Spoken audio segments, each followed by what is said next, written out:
वृन्दावने गोपगणाश्च गोप्यो विलोक्य गोविन्दविनियो गखिन्नां राधां जगुः साश्रुविलोचनाभ्यां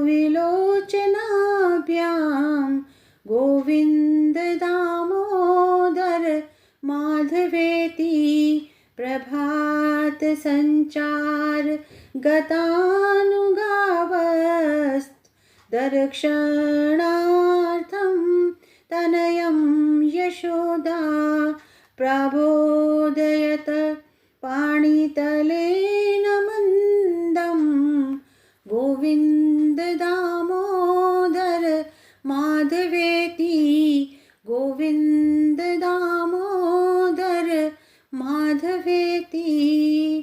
जय श्री कृष्ण मेरे परमात्मीय जनों, कृष्ण आस्था प्रमिला चैनल पर आपका हार्दिक स्वागत करती हूँ।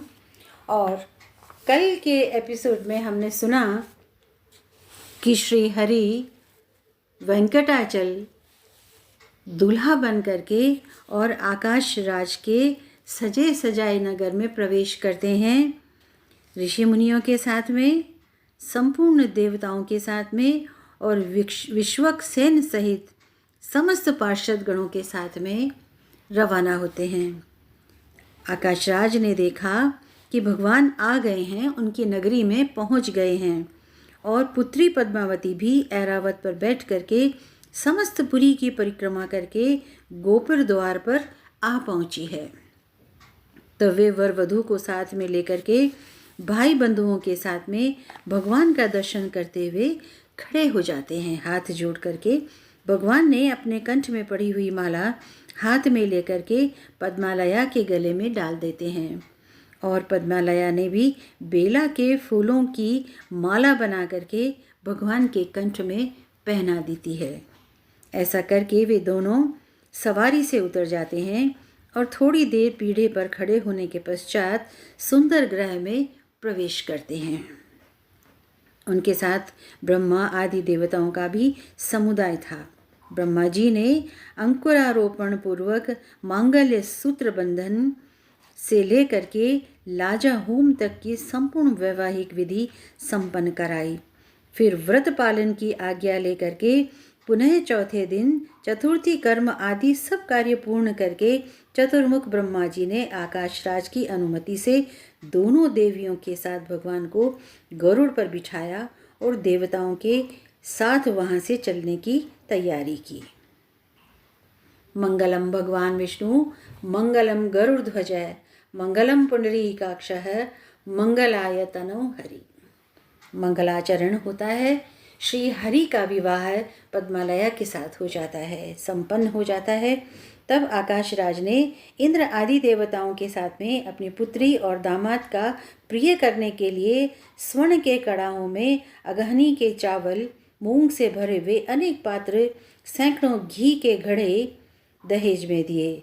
हजारों घड़े दूध और दही के भरे हुए अनेकों भांड, आम, केला और नारियल के दिव्य फल, आंवले, कुष्मांड, राजकदली के फल, कटहल, बिजौरा, नींबू, चीनी से भरे हुए घड़े, स्वर्ण, मणि, मोती, करोड़ों रेशमी वस्त्र, हजारों दास दासी, करोड़ों गाय, हंस और चंद्रमा के समान श्वेत रंग के 10,000 घोड़े और सदा उन्मत्त रहने वाले 100 से अधिक ऊंचे ऊंचे हाथी, ये सारी वस्तुएं भगवान विष्णु को भेंट करके आकाशराज उनके आगे खड़े हो जाते हैं।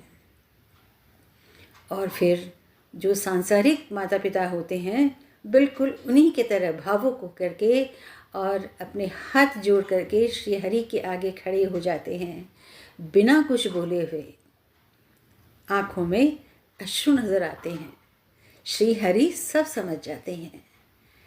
उनके हाथों को अपने हाथ में ले करके मानो दिलासा दिला रहे हों। दोनों निःशब्द हैं, दोनों के नेत्र सजल हैं। और रवानगी होती है, बारात की विदाई होती है। श्री हरि और पद्मालया के विवाह का प्रसंग हमने सुना। आप सबका हार्दिक धन्यवाद देती हूँ कि आप सब लोगों ने मन लगा करके कथा को सुना है। कहते हैं कि ये सुंदर और ये दिव्य कथा मंगलाचरण करती है परिवार में, यदि हम इसको सुनते हैं तो। आप सबके परिवार में अनेकों मंगलाचरण नित्य होते रहें श्री हरि की कृपा से। ऐसी मंगल कामना के साथ मिलते हैं अगले वीडियो में। तब तक के लिए आप सभी को जय श्री कृष्णा, जय श्री कृष्णा।